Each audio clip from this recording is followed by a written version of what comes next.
The diner smelled like burnt coffee and regret at 2 a.m. I wiped down the same sticky table for the third time, my lower back screaming in protest. The fluorescent lights above buzzed like angry wasps, casting everything in a sickly yellow glow that made even the youngest customers look half dead. My reflection in the chrome napkin dispenser showed a 24-year-old woman who could pass for 35 on a bad day. Today was a bad day. Every day was a bad day. "Sweetheart, can I get a warm-up?" Old Jim called from his usual corner booth, his liver-spotted hands trembling around an empty mug. "Comin', Jim." My voice came out hoarse. I'd been on my feet for 11 hours straight, covering Sarah's shift because she'd called in sick again. The tips tonight barely covered my bus fare home. The bell above the door chimed, letting in a gust of February wind that cut straight through my thin uniform.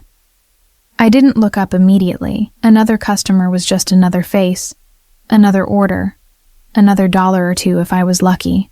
But something made the air in the diner change. It was like the temperature dropped 10 degrees, or maybe the oxygen got thinner. I turned. 3 men walked in, and they didn't belong. Not here. Not in this grease-stained corner of the city where even the rats looked ashamed. The first 2 were mountains in tailored suits, their eyes scanning the room with the mechanical precision of security cameras. But it was the third man who made my breath catch somewhere between my lungs and my throat. He moved like darkness given form, his long black coat catching the light in ways that made it seem alive. Even from across the room, I could smell him. Something expensive and dangerous, like leather and smoke and money I'd never touch. His face was all sharp angles and shadows, a jawline that could cut glass, and eyes so dark they looked like they could swallow the world. Those eyes found mine, for a moment that stretched into eternity. We were locked in something I couldn't name. My hand tightened around the coffee pot until my knuckles went white. He didn't smile. Didn't nod, just looked at me with an intensity that made me feel naked despite my buttoned-up uniform. "Seat yourselves," I managed, my voice barely above a whisper. They took the booth by the window, the one that gave a clear view of the entire diner and both exits. The 2 suited men sat with their backs to the walls, but the dark one, the one who made my stomach flip and my instincts scream run, he sat facing me. I approached their table on legs that felt like overcooked spaghetti. "What can I get you, gentlemen?" Up close, he was even more devastating. A thin scar traced his left cheekbone, and his hands, resting casually on the table, looked like they could break bones without effort. But it was the weight of his presence that really got me, like gravity itself bent around him. Coffee. Black. His voice was velvet, wrapped around steel. Italian accent. Subtle but unmistakable. "Same," the 2 mountains echoed. My hand shook as I poured, a few drops splashing onto the table. "Sorry, You look tired." It wasn't a question. His eyes traveled over my face with an assessment that felt almost clinical. "How long have you been working?" "I'm fine. Can I get you anything else?" I tried to smile, but my face felt like it was cracking. Before he could answer, my phone buzzed in my apron pocket. I shouldn't have looked. Customers first, always, but something made me pull it out. The screen showed 3 missed calls from my neighbor, Mrs. Chen. My blood turned to ice. "I'm sorry, I started backing away from the table, but my manager's voice cut through the diner like a knife. "Marissa, what the hell do you think you're doing?" Frank stormed over, his face red and bloated with rage. He'd been waiting for an excuse to fire me, I knew. I was too slow, too clumsy, too tired all the time. "My phone. You need to do your damn job." He grabbed my wrist, hard enough to bruise. "I don't pay you to..." The dark man stood up. He didn't make a sound, didn't say a word, but Frank's grip on my wrist loosened immediately. The entire diner seemed to hold its breath. Even the buzzing fluorescent lights seemed to quiet. She needs to take this call. Still velvet, still steel. But now there was something underneath, a promise of violence so casual it was terrifying. Frank went pale. Yeah, of course. Take your time, Marissa. I didn't question it. Didn't think. I just ran to the back, my fingers trembling as I called Mrs. Chen back. Marissa, thank God, it's Tommy. He's burning up with fever, and he's asking for you. I gave him the medicine, but he won't stop crying. My 4-year-old son, my entire world. I'm coming. 20 minutes, please, just keep him cool. I'm coming. I hung up and ripped off my apron, my mind already calculating bus routes and whether the late-night pharmacy would still be open. Tommy's father had left before he was even born, leaving me with nothing but debt and a baby I loved more than breathing. We lived in a 1-bedroom apartment that smelled like mold, and I worked 3 jobs to keep us fed. But when Tommy was sick, nothing else mattered. I burst back into the diner, heading straight for the door. Marissa! Frank's voice was sharp, but I didn't care. Fire me. Call the police. I didn't care about anything except getting to my son. I made it 3 steps outside before a hand caught my arm, gentle this time, but unmovable. Where are you going at this hour? The dark man's voice came from directly behind me, close enough that I could feel the warmth of his breath on my neck. My son. He's sick. I need to. I tried to pull away, but he held firm. You don't have a car. It wasn't a question. The bus runs every 30 minutes. I just need to. Marco. He didn't raise his voice, but one of the suited mountains appeared beside us instantly. Bring the car around. No, I can't. I don't even know you. He finally released my arm, but his eyes held me more effectively than any physical grip. Your son is sick. You're clearly exhausted. It's the middle of the night in one of the worst neighborhoods in the city. Let me help you. Every instinct I had screamed that this man was dangerous, that accepting anything from him would be a mistake I'd regret forever. But Tommy's feverish cries echoed in my mind, and the bus stop was 6 blocks away through streets where women disappeared. Why? I whispered. Why would you help me? Something flickered across his face, too fast for me to read.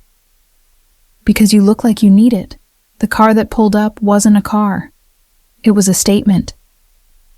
Black, sleek, and armored. It looked like it cost more than I'd earn in 10 lifetimes. The door opened, and the dark man gestured for me to get in. I hesitated for only a second before climbing inside. The interior smelled like expensive leather and danger. I gave him my address, my voice barely steady, expecting judgment. He just nodded and spoke to the driver in rapid Italian. We drove in silence through streets I'd walked 1,000 times, but they looked different from behind bulletproof glass. I should have been terrified. I should have been planning my escape. Instead, I found myself studying him in the shadows. The way his jaw tightened when we passed a particularly dark alley, the way his hand rested near his waist where I suspected a gun lived. What's your son's name? He asked suddenly. Tommy. He's 4. He's everything. And his father? Gone. Before Tommy was even born, I don't know why I told him. Maybe exhaustion made me honest. Maybe I just needed to say it out loud to someone who wouldn't judge. I work 3 jobs. The diner, cleaning offices at night, weekend shifts at a laundromat. It's not enough, but I'm trying. I'm trying so hard. My voice cracked, and I hated myself for it. You're a good mother. His voice was softer now, almost gentle. That's obvious. We pulled up to my building, a crumbling brick structure that looked like one strong wind would knock it over. I could see Mrs. Chen's window, light still on, and my heart clenched. Thank you. Really, I don't know how to repay you. I reached for the door handle, but his voice stopped me. Marissa. The way he said my name, like he'd been practicing it, like it meant something, made my skin prickle with awareness. How did you know my name? He smiled, and it was the most dangerous thing I'd ever seen. Your name tag.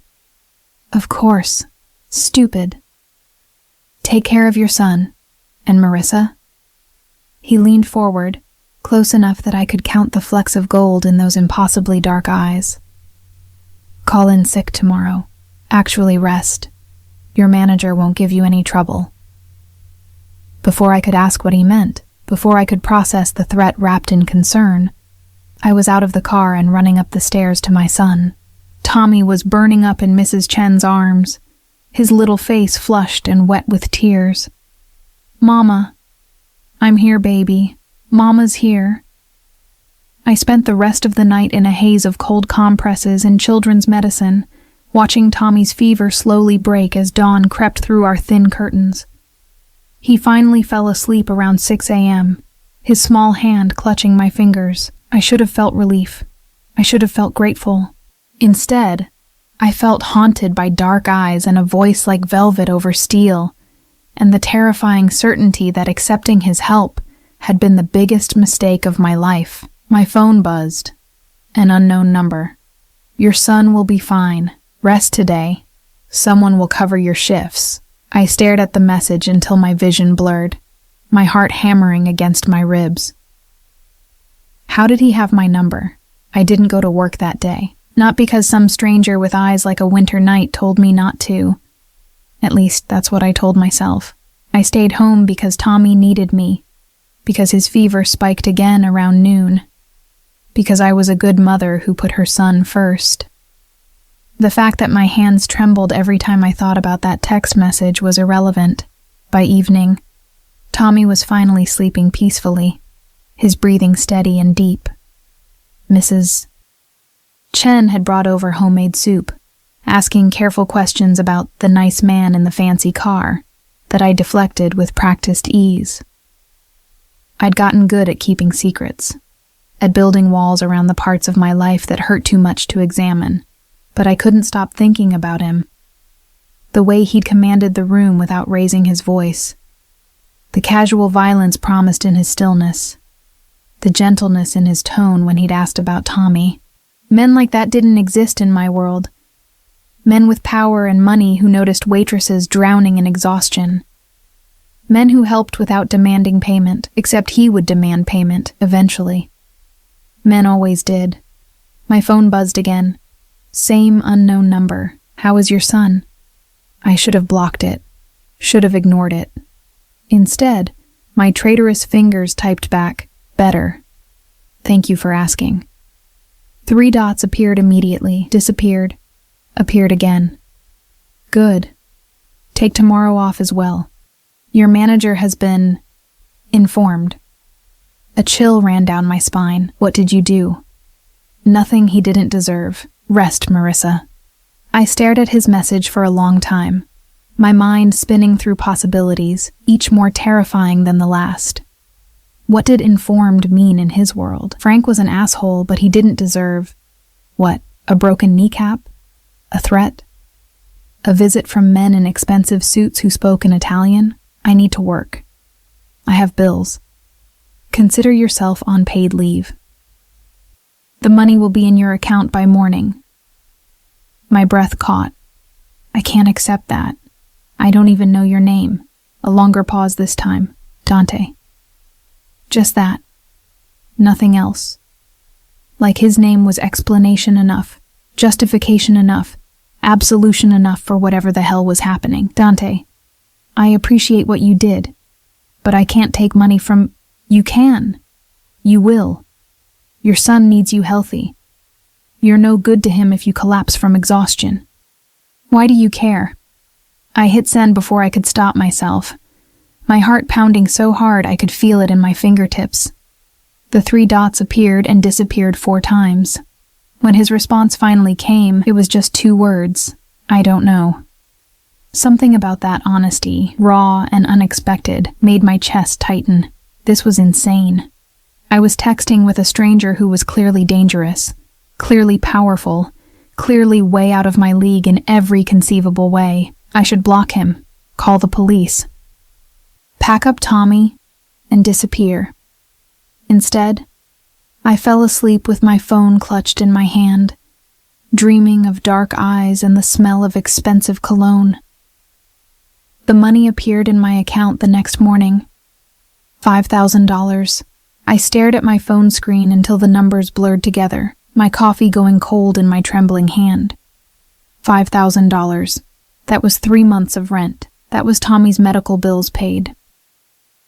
That was food and electricity and maybe, just maybe, a winter coat that actually kept out the cold. That was also a chain around my neck, whether I could see it yet or not. "This is too much," I texted, my fingers clumsy with panic. "It's nothing. It's everything to me." "Then let me give it to you." I spent the entire day in a state of suspended anxiety, jumping at every sound, expecting men in suits to break down my door with demands and threats. But nothing happened. Tommy played with his toys, oblivious to my spiraling thoughts. Mrs. Chen brought over more soup. The sun set on another day in my small, struggling life. Except now there was a crack in the wall I'd built around myself, and darkness was seeping through. That night my phone rang, not a text, an actual call. The unknown number.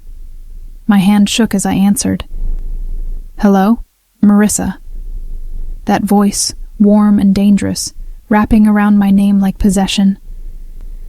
"How are you feeling?" "I'm fine. Tommy's fine." "You didn't have to." "I know I didn't have to. I wanted to." A pause, filled with something heavy. "Have dinner with me tomorrow night." It wasn't a question, but it wasn't quite a command either, something in between, like he was testing whether I'd say yes willingly or if he'd need to push. "I don't think that's a good idea." "Why not?" "Because I don't know you. Because you're clearly not—" I stopped, biting back the words. "Not safe. Not normal. Not someone I should let into my life." "Not what?" His voice held amusement now, dark and rich. "Not someone who has dinner with waitresses from shitty diners." He laughed, and the sound did something dangerous to my insides. "You'd be surprised what I do, Piccola. Say yes. I have a son. I can't just bring him." That stopped me cold. Men didn't want to have dinner with single mothers and their 4-year-olds. Men wanted easy, uncomplicated, child-free. I'd learned that lesson too many times. "You don't want a kid at dinner." "I want you at dinner. If that means your son comes too, then he comes." Something shifted in his voice, went harder. "I don't make offers twice, Marissa. Yes or no." Every rational part of my brain screamed no. This was dangerous. This was stupid. This was how women ended up on the news with their photos flashing across TV screens while reporters talked about poor decisions and warning signs. Where? The word escaped before I could stop it. "I'll pick you up at 7. Wear something comfortable." He hung up before I could change my mind. I spent the next day in a haze of second-guessing and panic. What did something comfortable mean to a man who drove armored cars and had bodyguards? I owned exactly 3 outfits that weren't stained or worn through. A dress I'd worn to a cousin's wedding 3 years ago, jeans with only a small hole in the knee, and the black pants I wore to job interviews. I chose the jeans and my nicest sweater, a soft gray thing I'd found at Goodwill. Tommy wore his fancy clothes, khakis that were getting too short and a button-up shirt with a juice stain I'd managed to mostly scrub out. "Where we going, Mama?" Tommy asked for the 100th time, bouncing with excitement. He so rarely got to go anywhere except daycare and the park. "Dinner with a friend." "Do I know him?" "No, baby, but he seems nice." The lie tasted bitter on my tongue. At exactly 7, my phone buzzed. I'm outside. I looked out the window and immediately regretted every decision that had led to this moment. The same black car from before sat at the curb, looking obscenely expensive against the backdrop of our crumbling neighborhood. People were already staring. "Come on, Tommy." I took his small hand in mine, my heart hammering. Dante was leaning against the car, and in the evening light, He looked even more devastating than I remembered. Black jeans, a dark shirt that probably cost more than my monthly rent, and that same aura of controlled danger that made my survival instincts scream. But when he saw Tommy, something in his face softened. "You must be Tommy." He crouched down to my son's level, and I noticed, really noticed, the gun at his waist, barely concealed. Tommy, fearless as always, grinned. "I'm 4. How old are you?" "Very old," Dante said seriously. 36. "Wow, that's like 100. Dante's lips twitched. Exactly like 100. His eyes lifted to mine, and the intensity there made my breath catch. "Marissa, you look beautiful." I absolutely did not look beautiful. I looked tired and cheap and completely out of place, but something about the way he said it made me feel like maybe, for just a moment, I could believe him. "Where are we going?" I asked as he opened the door for us. "You'll see." The drive took us out of the city, through neighborhoods that got progressively nicer, until we were in a part of town I'd only ever seen in movies. Tommy pressed his nose to the window, exclaiming over every big house and fancy car. We pulled up to a restaurant that didn't have a sign, just a discreet door with a suited man standing guard. He nodded at Dante with obvious respect, tinged with fear. "Signor Valentini." Valentini. So now I had a last name to go with the danger. Inside was like stepping into another world. Soft lighting, classical music, and the kind of quiet that only came from serious money.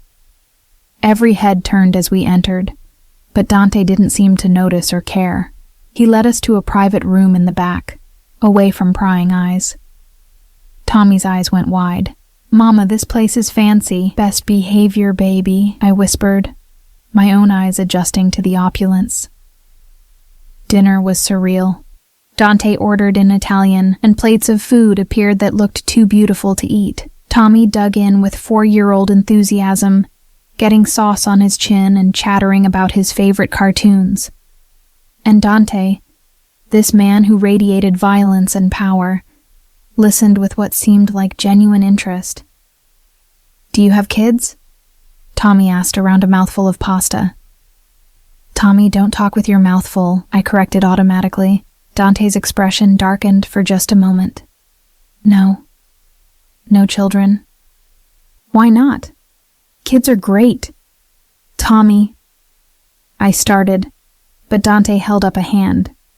"You're right. Kids are great. I just haven't found the right person yet." His eyes met mine over Tommy's head, and something passed between us. Something heavy and complicated and terrifying. After dinner, Tommy fell asleep in the car, exhausted from excitement and a full stomach. Dante carried him up to my apartment without being asked, his movements careful and gentle, despite the obvious strength in his arms.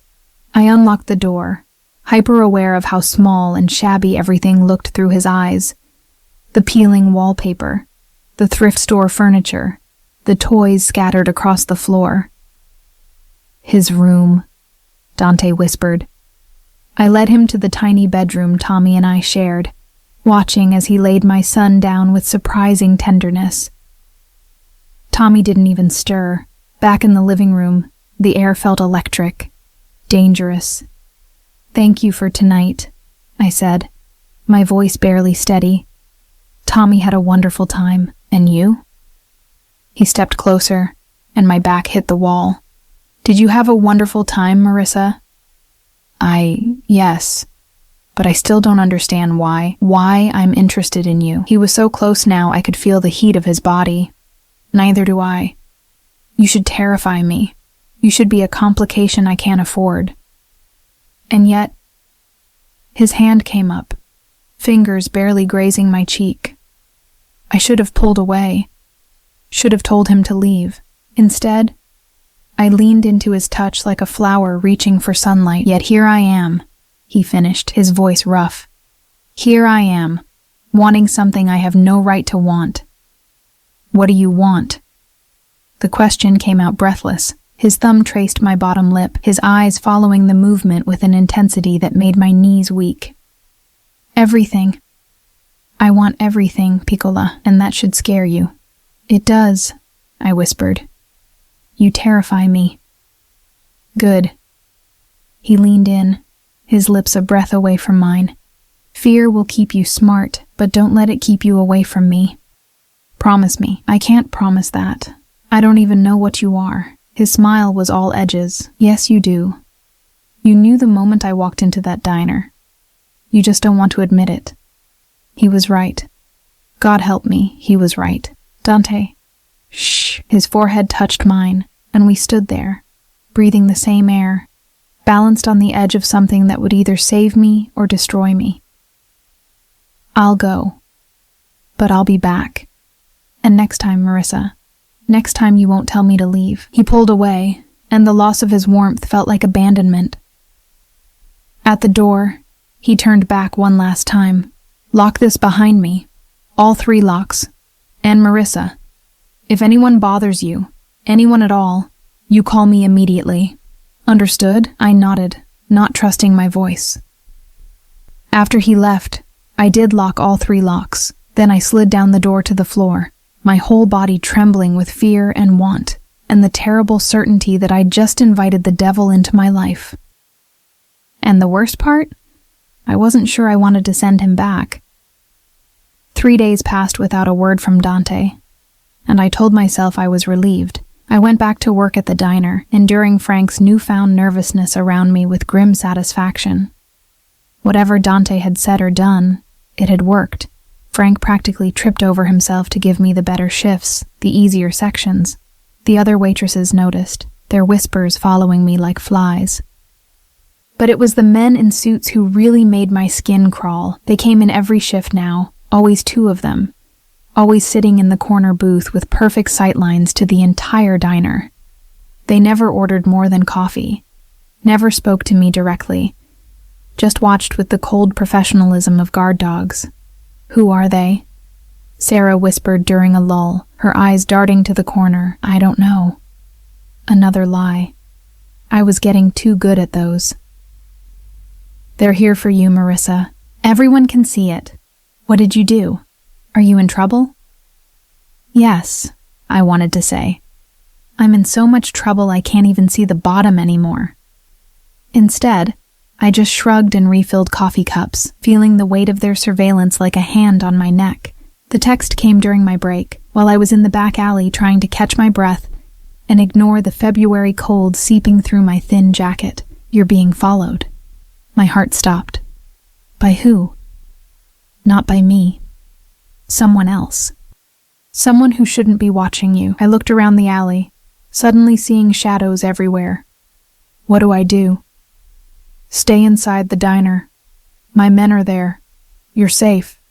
I'm coming. 20 minutes later, Dante's car pulled up to the front entrance. He didn't come inside, just sent one of his suited mountains to collect me. Frank didn't even try to stop me this time, just went pale and looked away. I'm in the middle of a shift, I protested weakly, as strong hands guided me toward the door. Not anymore, the mountain rumbled. Dante was in the back seat, and the fury rolling off him was almost visible. His jaw was tight, his hands clenched, and those dark eyes burned with something that made my stomach drop. Who's following me? I asked, as the car pulled away from the curb. That's what I'm trying to find out. His voice was clipped, controlled. Tell me everything. Has anyone approached you? Asked questions about you? About Tommy? No, Wait. My blood turned to ice. 2 days ago, there was a man. Outside Tommy's daycare. He was just standing there, watching the kids play. Mrs. Patterson, the director, she asked if he was picking up, and he left. I thought it was nothing. Dante's expression went absolutely glacial. Describe him. Tall, maybe 40. Dark hair, scar on his hand. I noticed because he was smoking and the way he held the cigarette. Cazzo. He pulled out his phone, barking orders in rapid Italian. Then his eyes found mine, and I saw something I hadn't seen before. Genuine fear. Not for himself, for me. Marissa, I need you to listen very carefully. The man watching you, he's connected to something from my past, something dangerous. What kind of dangerous? Dante, what the hell is going on? He was quiet for a long moment, his jaw working like he was chewing on words too sharp to swallow. 4 years ago, one of my men betrayed me, stole from me, cost me someone important. His voice dropped, went rough. His name was Marcus Webb. The name meant nothing to me. Should it have? Marcus disappeared before I could handle the situation. I've been looking for him ever since. Dante's hand found mine, his grip almost painful. Marissa, what was Tommy's father's name? The world tilted sideways. Marcus, I whispered. Marcus Webb. The silence in the car was deafening. Oh God. My voice broke. Oh God, you knew. You knew who I was. That night at the diner. It wasn't random, was it? You were looking for him. You were... No, he pulled me closer, his other hand cupping my face with desperate intensity. No, Piccola, I swear on my life I didn't know, not then. I found out after. After I'd already... He stopped, his forehead pressing against mine. After I'd already fallen. Fallen? I tried to pull away, but he held firm. Don't lie to me, not now. I'm not lying. That night, I saw a woman who looked dead on her feet, trying to hold her world together with willpower and prayer. I saw someone who needed help, and for reasons I still don't understand. I wanted to be the one to help her. His thumb traced my cheekbone. It was only after, when I had my people look into you for protection purposes, that I found the connection to Marcus. Protection from what? From me. His smile was bitter. From the kind of man who doesn't let betrayal go unpunished, who destroys anyone connected to his enemies. The implication hit me like a freight train. Tommy. You're saying Tommy is... Marcus betrayed me, stole $2 million and information that got my younger brother killed. The grief in his voice was raw, real. Antonio was 22. He died because of what Marcus did. I couldn't breathe, couldn't think. And Tommy is innocent, a child, not responsible for his father's sins. Dante's voice hardened. But there are others in my organization who won't see it that way, who will see him as leverage, as a way to draw Marcus out. So all of this, the dinner, the money, the protection, it was about using us as bait. It was about keeping you safe. His voice rose, echoing in the confined space. When I realized who you were, who Tommy was, I should have walked away, should have let my men handle it. But I couldn't. His hands framed my face, forcing me to meet his eyes. I couldn't because every time I looked at you, I saw someone worth protecting, someone worth... He cut himself off, but the word hung between us anyway. Keeping. This is insane, I whispered. This whole thing is insane. I need to get Tommy and leave, disappear. Change our names. Something. You can't run from this. Marcus's enemies, my enemies, they're already watching. The moment you try to leave, they'll know. They'll follow. And then you'll be alone, unprotected, easy prey. As opposed to what? Staying here, playing house with the Mafia boss who wants my son's father dead? The words came out harsher than I intended, but they were true. All of it was true. Dante's expression shuddered. I want you safe, both of you. That's all that matters now. Why? I pushed at his chest, needing space, needing air. Why do you care? You don't know us. We're nothing to you. You're not nothing. The words came out fierce, almost angry. You haven't been nothing since the moment I saw you. And I know this is wrong. I know I should let you go, should put distance between us, but I can't. His hands moved to my shoulders, gripping tight. I won't. You don't get to decide that. I'm deciding it anyway. His voice dropped, went dangerously soft. You and Tommy are under my protection now, whether you like it or not, whether you want it or not, and anyone who tries to hurt you will answer to me. It should have sounded threatening. It should have made me furious. Instead, some broken part of me felt relief. The car stopped in front of a building I'd never seen before. Sleek, modern, completely unlike my crumbling apartment building. Where are we? Somewhere safe. I'm having your things moved here. You and Tommy will stay until this is resolved. You can't just kidnap us. I'm not kidnapping you. I'm protecting you. He opened the car door, his expression brooking no argument. There's a difference. Not from where I'm standing, but I got out of the car anyway, because what choice did I have? Going home meant putting Tommy at risk. Running meant being hunted. At least here, with Dante. I knew what the danger looked like. The penthouse was obscene. Floor-to-ceiling windows overlooking the city. Furniture that probably cost more than I'd earn in a lifetime, and enough space for 10 families. It was beautiful, and cold, and utterly wrong for someone like me. Tommy's room is down the hall, second door. I had it stocked with toys and clothes in his size. Dante watched me take it all in, his expression unreadable. Your room is across from his. Anything you need? Just ask. What about what I need? I turned to face him, anger finally breaking through the shock. Which is for my son to be safe, for our lives to be normal, for none of this to be happening. I can't give you normal, Marissa. Normal ended the moment Marcus chose betrayal over loyalty. He stepped closer, and I hated how my body responded, how some treacherous part of me wanted to lean into his strength. But I can give you safe, I can give you protected, and if you let me, if you trust me, I can give you more than you've ever had. I don't want your money. I'm not talking about money. His hand came up, fingers threading through my hair with possessive gentleness. I'm talking about someone in your corner. Someone who will burn the world down before letting it hurt you. Someone who sees you, Marissa, really sees you. You don't know me. I know you work yourself to exhaustion for your son. I know you're proud and stubborn and scared of asking for help. I know you haven't bought yourself new clothes in years because every penny goes to Tommy. I know you cry in the shower so he won't hear you. His thumb brushed away a tear I hadn't realized had fallen. I know you, Piccola. Maybe better than you want me to. This is crazy, I whispered. But I didn't pull away. We barely know each other. You're dangerous. This whole situation is...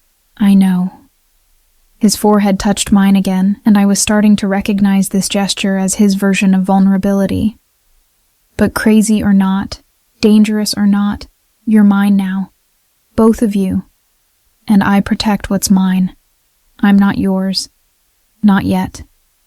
His lips brushed my temple, soft and promising, but you will be.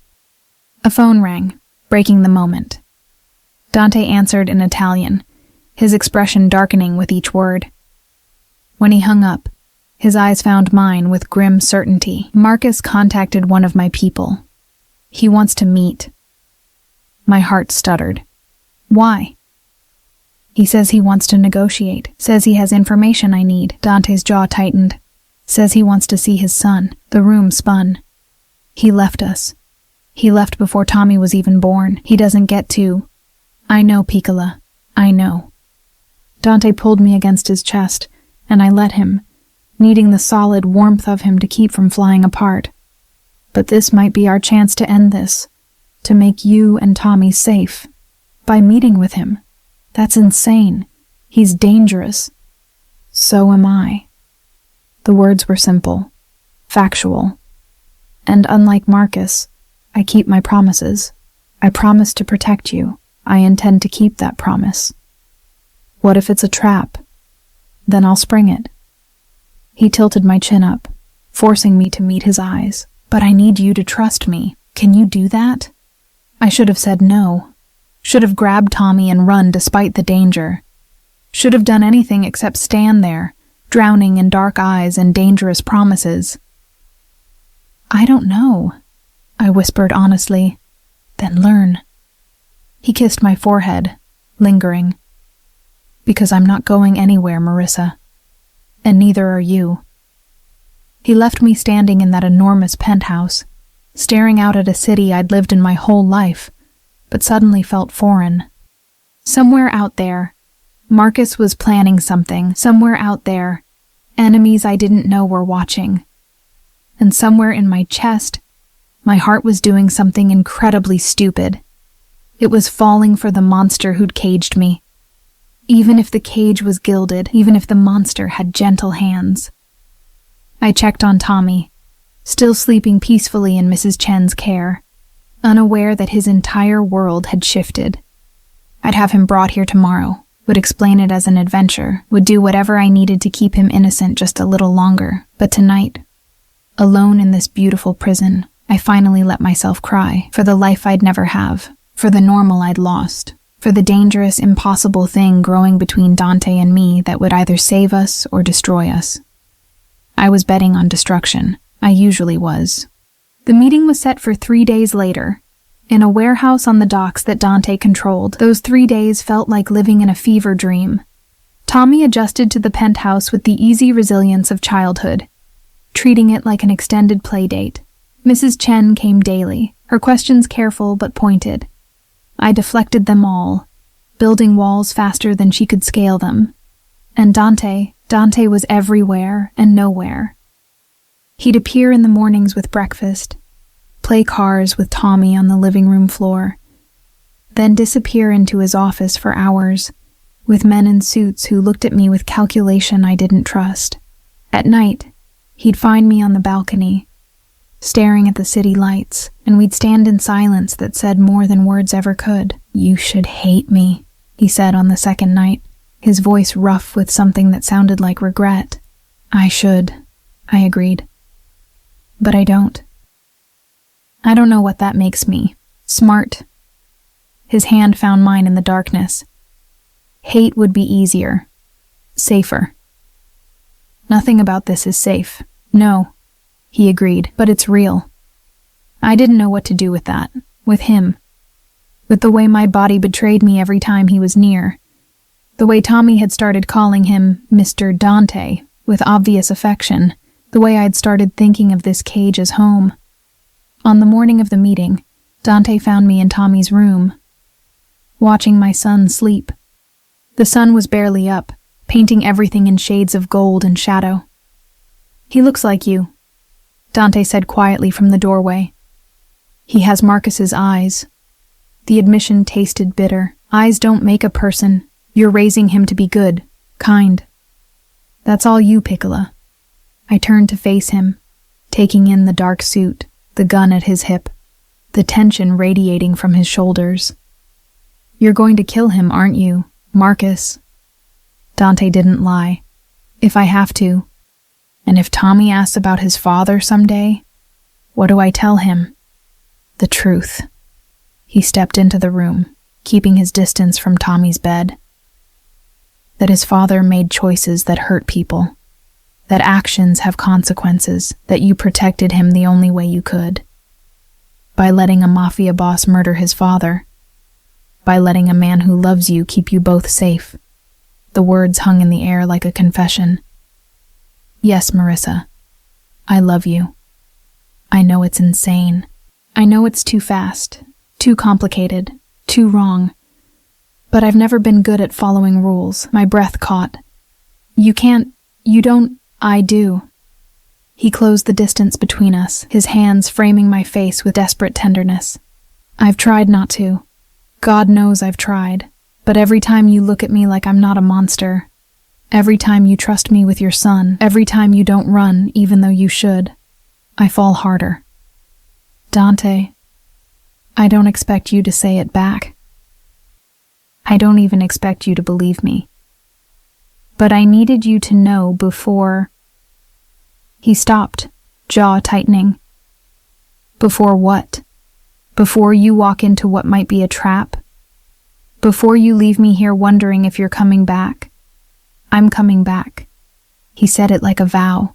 "I will always come back to you, He kissed me then, and it wasn't gentle. It was claiming and desperate and full of all the things we hadn't said.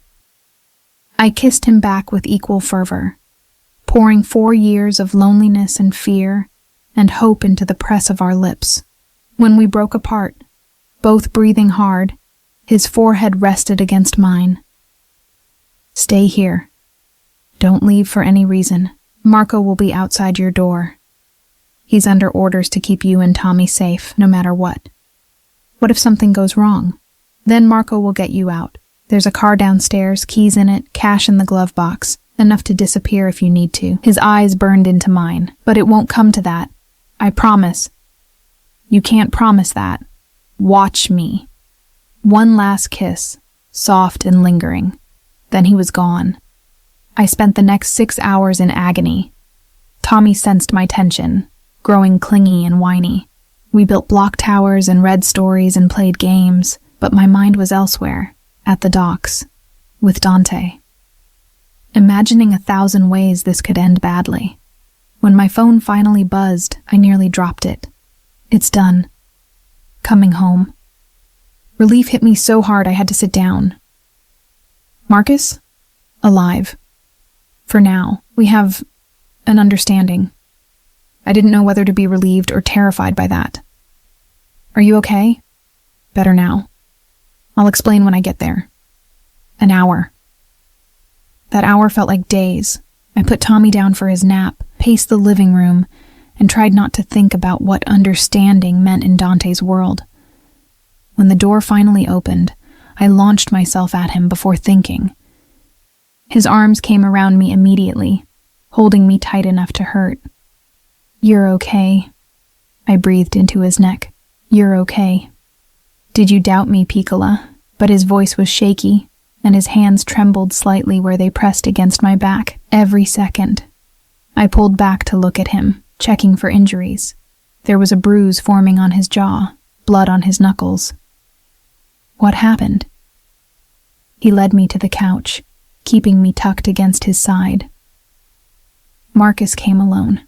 Stupid but brave. He knew he was walking into the lion's den.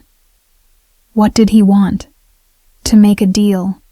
He returns what he stole, most of it anyway, and I let him live. In exchange, he disappears, changes his name, never contacts you or Tommy again. Dante's jaw tightened. He signed away his parental rights. Legally, Tommy is solely yours now. The words should have brought relief. Instead, I felt oddly hollow. Just like that? He just signs away his son? He was never a father, Marissa. He was a coward who abandoned you when you needed him most. His hand cupped my cheek. Tommy deserves better. And you think that's you? The question came out sharper than I intended. I think I want the chance to try. His eyes held mine, vulnerable in a way I'd never seen. I know I can't replace what Tommy never had. I know I'm violent and dangerous and everything a father shouldn't be. But I also know I'd die before letting anything hurt him, before letting anything hurt you. This is insane, I whispered, but there was no heat in it. You keep saying that, because it keeps being true. I touched the bruise on his jaw gently. Did he do this? He tried to fight. I let him get one hit in. Dante's smile was grim, seemed fair, considering I was taking his family. We were never his family, no. His hand covered mine, pressing it against his face. But you could be mine, if you wanted. If you'd let me. Mama? We both froze. Tommy stood in the hallway, rubbing his eyes, his hair sticking up in every direction. Hey, baby. Bad dream? I started to get up, but Dante was already moving. Come here, Piccolo. He scooped Tommy up easily, settling him between us on the couch. Your mama and I were just talking. About what? Tommy yawned, snuggling against Dante's chest with the easy trust of innocence. Dante's eyes met mine over Tommy's head, asking permission. I nodded, not sure what I was agreeing to, but knowing it was important. About whether you'd like Mr. Dante to stay. Dante said carefully, For a long time, maybe forever. Tommy's face lit up. Really? You'd stay? And play cars with me every day? Every single day. Dante's voice was thick with emotion I'd never heard from him. If that's okay with you. It's super okay. Tommy turned to me, bouncing with excitement. Mama, can he stay? Please? I looked at Dante. This dangerous, impossible man who'd crashed into our lives and turned everything upside down. Who'd protected us, claimed us, loved us in his violent, possessive way. Who was looking at me now like I held his entire world in my hands. Yeah, baby, I heard myself say. He can stay. The smile that broke across Dante's face was blinding. The next few weeks fell into a rhythm that felt almost normal, if you ignored the armed guards and the fact that I was living with a Mafia boss. Dante moved us into his actual home, a mansion outside the city that had a yard where Tommy could play, and security that would make Fort Knox jealous. He enrolled Tommy in a private preschool that cost more per month than I used to make in 6. He bought me clothes, jewelry, things I protested until he shut me up with kisses that made my knees weak. But more than the things, he gave us time, attention, presence. He was there for breakfast every morning, teaching Tommy Italian phrases that made him giggle. He was there for bedtime stories, his deep voice turning fairy tales into epics. He was there when I woke from nightmares about Marcus returning, about losing everything, about this beautiful dream shattering. I've got you, he'd whisper, pulling me close. Always. And slowly, terrifyingly, I started to believe him. We still hadn't slept together, not in that way. Dante seemed content to take things slow, to court me like I was something precious instead of a broke waitress he'd picked up at a diner. It made me want him more, this restraint, this careful building of something that felt real. Until the night, everything changed. I found him in his office, staring at papers with an expression that made my blood run cold. What's wrong? He looked up, and the fury in his eyes was terrifying. Marcus lied. He didn't return everything. He kept copies of files, information about my operations, my people, and he sold them. My stomach dropped. To who? The Morellis, a rival family. He stood, pacing like a caged animal. They hit one of my warehouses tonight. 3 of my men are dead, and they left a message. He handed me a photo, and my hand started shaking. It was Tommy's preschool. Someone had taken it from across the street, the implication crystal clear. Oh God. They know about you. About Tommy. Dante pulled me against him, his whole body rigid with rage. They know you're my weakness. Then let us go. Let us disappear. We'll leave. No.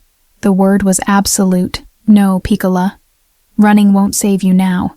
The only way out is through. Through what? His eyes met mine, and I saw the monster he usually kept hidden. War. Dante. They threatened my family. His hands cupped my face almost bruisingly. They threatened you. There's no negotiation for that. Only blood, no mercy. I don't want you to start a war over us.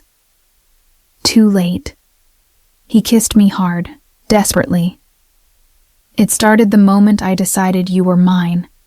Everything else is just aftermath. That night, he made love to me with desperate intensity, like he was trying to brand himself onto my soul. And I let him, clinging to him with equal fervor, knowing that tomorrow might bring an ending we couldn't survive. I love you. I whispered against his skin. God help me. I love you. His arms tightened around me, then God help anyone who tries to take you from me. The war came swift and brutal. Dante moved us to a safe house in the mountains, a fortress disguised as a cabin, surrounded by his most trusted men. Tommy thought it was an adventure, excited about the vacation, with all the nice guards who let him pretend their walkie-talkies were spy equipment. I didn't have the heart to tell him we were hiding from people who wanted to hurt us. Dante came and went like a ghost, appearing at odd hours with blood on his knuckles and death in his eyes. Each time, I cleaned his wounds in silence, my hands steady, even when my heart was breaking. Each time, he held me after like I was the only thing keeping him human. "How many?" I asked one night, watching him wash someone else's blood from his hands. "Don't ask questions you don't want answered, Piccola." "I want answered. How many people have died because of us?" He turned, water still dripping from his hands. 7 of theirs. 4 of mine. His voice was flat, emotionless. "And it's not over. When will it be over?" "When I kill Vincent Morelli." He said it like he was discussing the weather. "He's the head of their family. He ordered the hit on my men. He threatened you. He dies. This ends.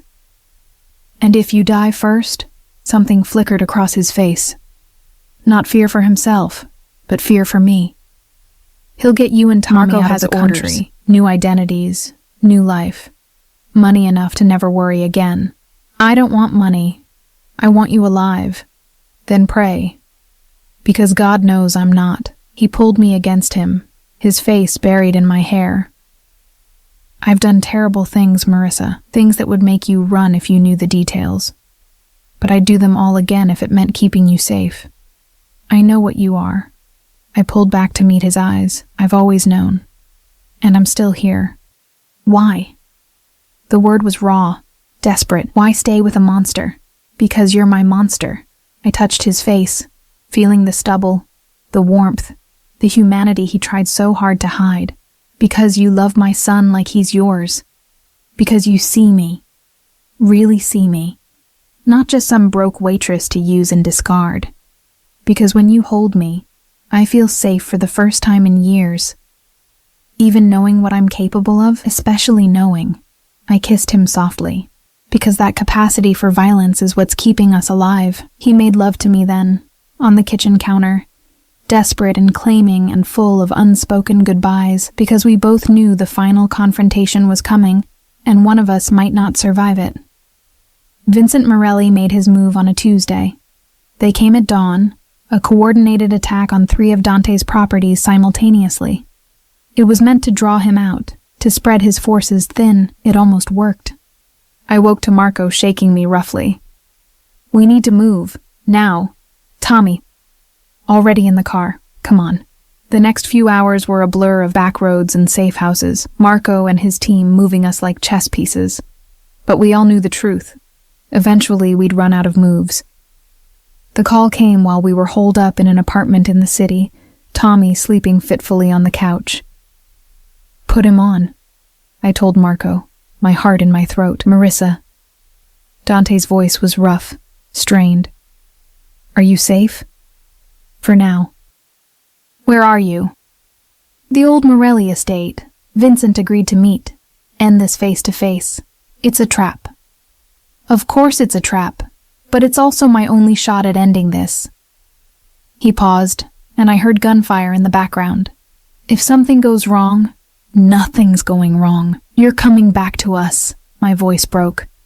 "You promised, Dante. You promised you'd always come back." "I'm going to try, Piccola. God, I'm going to try." More gunfire, shouting. "I have to go. I love you. Tell Tommy, tell him I'm sorry I couldn't." The line went dead. I stared at the phone, ice flooding my veins. "Marco, take me to him." "No way. Boss's orders. I don't care about his orders." I was on my feet, fury and terror making me reckless. "Take me to him, or I'll find my own way." Marco studied me for a long moment, then sighed. "You're as crazy as he is." "Fine. But the kid stays here with Roberto." 20 minutes later, we were racing through the city toward the industrial district, where the old Morelli estate sat like a rotting corpse. Marco's phone rang constantly. Updates, coordinates, casualty reports. I stopped listening after the 3rd death count. We parked 2 blocks away, the night air thick with smoke and the distant sound of gunfire. "Stay behind me," Marco ordered, handing me a gun that felt impossibly heavy in my shaking hands. "Safety's off. Point and shoot if anyone gets close. Aim for center mass." I nodded, not trusting my voice. The estate was a war zone. Bodies littered the grounds, some in suits, some in the Morelli colors. We picked our way through the carnage, following the sound of voices raised in rage. I found them in the main hall, Dante and Vincent, circling each other like wolves, both bleeding, both armed, both looking at each other with the kind of hatred that transcends reason. "Your family is finished, Valentini," Vincent spat, his face twisted with rage. "You've lost half your men. Your territories are being carved up as we speak. This was never about the girl. She was just the excuse I needed to finally destroy you. Then you failed." Dante's voice was cold, controlled despite the blood running down his side. "Because I'm still standing, and I'm going to kill you."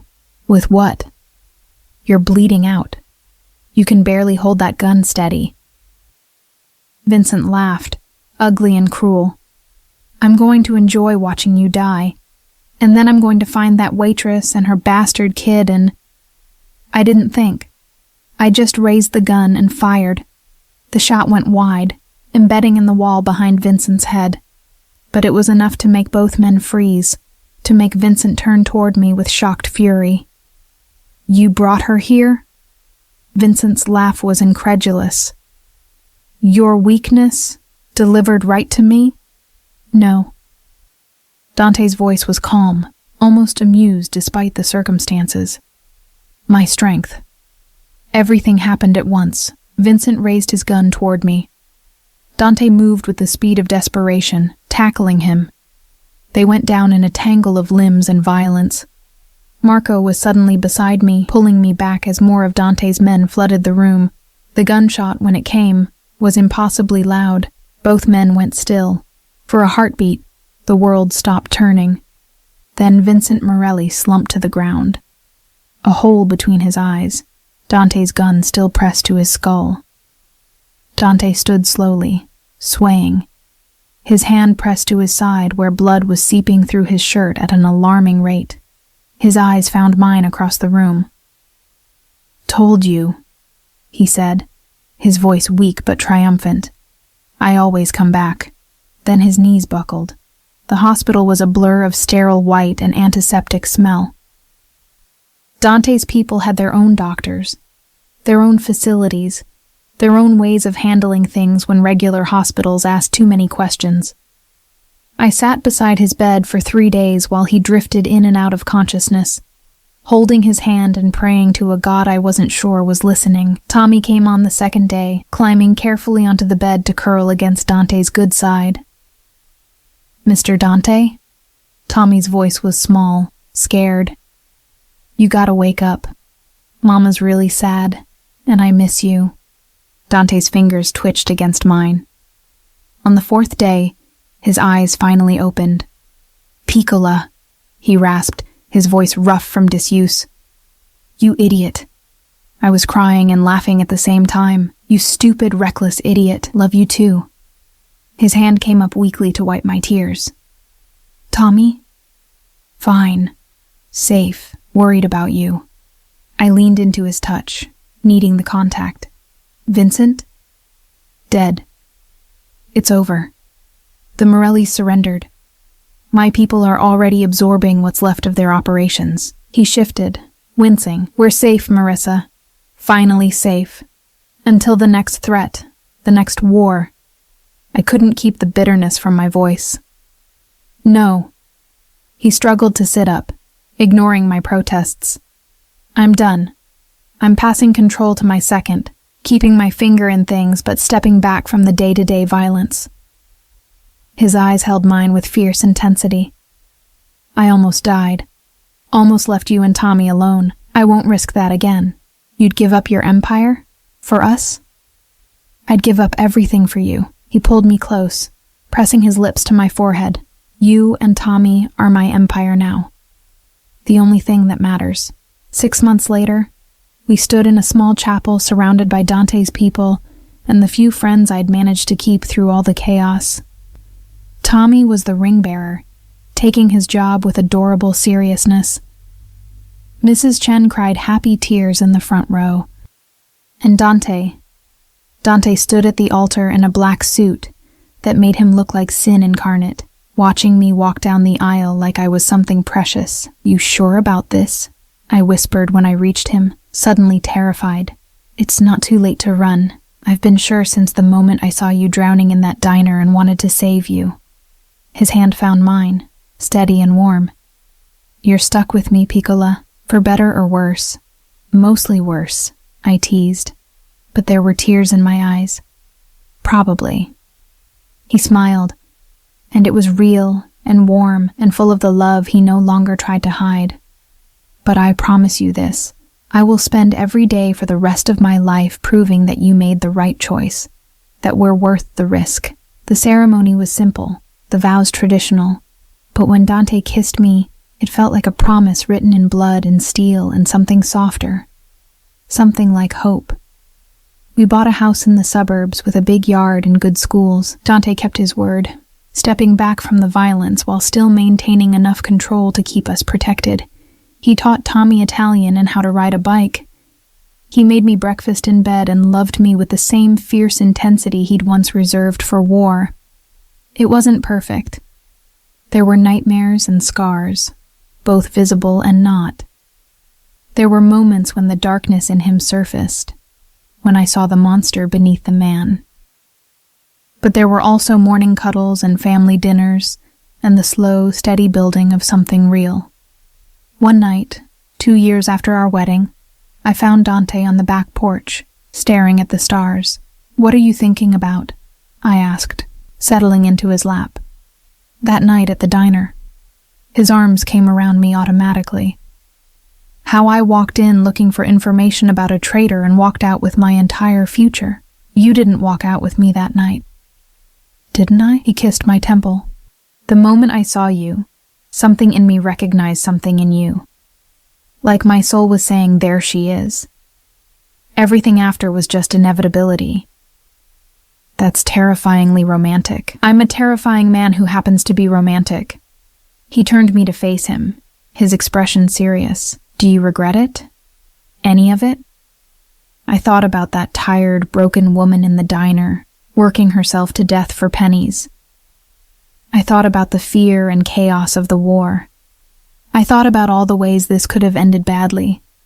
Then I thought about Tommy's laughter echoing through our home, about waking up every morning in Dante's arms, about being seen and loved and protected in ways I'd never imagined possible. "Not for a second," I said honestly.